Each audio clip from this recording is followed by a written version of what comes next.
আসসালামু আলাইকুম। চলুন জেনে নিই আজকের নিউজে কি থাকছে। সেফাতুল্লাহর বিরুদ্ধে সাইবার ক্রাইমে মামলা। ফেসবুক লাইভে এসে পবিত্র ধর্মগ্রন্থ আল কোরআনকে অবমাননা ও প্রধানমন্ত্রী শেখ হাসিনাকে নিয়ে কটূক্তির অভিযোগে সেফাতুল্লাহ ওরফে সেফুদার বিরুদ্ধে সাইবার ট্রাইব্যুনালে মামলা করেছেন এক আইনজীবী। মঙ্গলবার 23 এপ্রিল ঢাকার সাইবার ক্রাইম ট্রাইব্যুনালের বিচারক শামস জগলুল হোসেনের আদালতে ঢাকা বারের আইনজীবী মোহাম্মদ আলিম আল রাজি এই মামলাটি দায়ের করেন। আদালত বাদী জবানবন্দি গ্রহণ করে কাউন্টার টেররিজম ট্রান্সলেশন ইউনিটকে আগামী 15 মের মধ্যে তদন্ত করে প্রতিবেদন দাখিলের নির্দেশ দেন। মামলার বাদী পক্ষের আইনজীবী ওয়াকিলুর রহমান সহ আরও অনেকেই শুনানিতে অংশ নেন। শুনানিতে আইনজীবীরা বলেন, সেফাতুল্লাহ ফেসবুক লাইভে এসে পবিত্র ধর্মগ্রন্থ আল কোরআনকে নিয়ে অবমাননামূলক বক্তব্য দেন এবং প্রধানমন্ত্রী শেখ হাসিনাকে নিয়ে কটূক্তি করেন। তারা আসামির বিরুদ্ধে গ্রেফতারি পরোয়ানা জারি সহ সেফুদার ফেসবুক অ্যাকাউন্ট বন্ধ করার আদেশ দাবি করেন। শুনানি শেষে বিচারক তদন্ত করে প্রতিবেদন দাখিলের নির্দেশ দেন।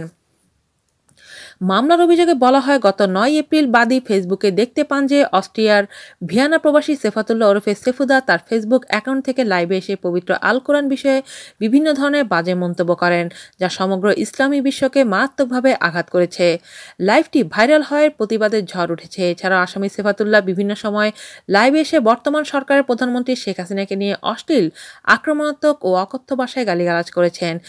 তিনি বঙ্গবন্ধুকে নিয়েও কটূক্তি করেছেন। এই ঘটনায় ডিজিটাল নিরাপত্তা আইনে 25, 31, 29 ধারায় অভিযোগ এনে মামলাটি দায়ের করা হয়।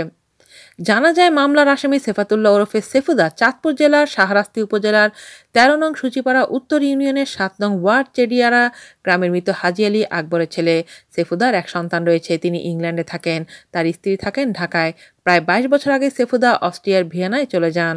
আজ এ পর্যন্তই। আল্লাহ হাফেজ।